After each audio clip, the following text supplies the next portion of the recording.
नमस्ते, मैं हूँ रेखा सिंह। हमारे यूट्यूब चैनल पर आप सभी का बहुत बहुत स्वागत है। हम आप सबको कजरी का गीत सुनाएंगे। अपुना त गैले पिया पुरुब बनी जिया जिया के गैले ना, एक हरिना सुगनमा जिया के गैले ना। खाने को मांगे सुगना दूध भात खीरिया पिय के मांगे ना, हमरे हरि का गिलसिया पिय के मांगे ना।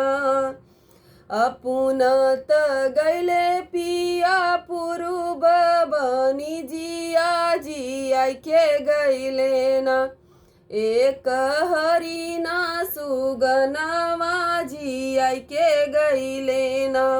सूतन के मांगे सुगना लाली पलंगिया बोलन को मांगे ना, हमारी लहुरी न नदिया बोलन को मांगे ना।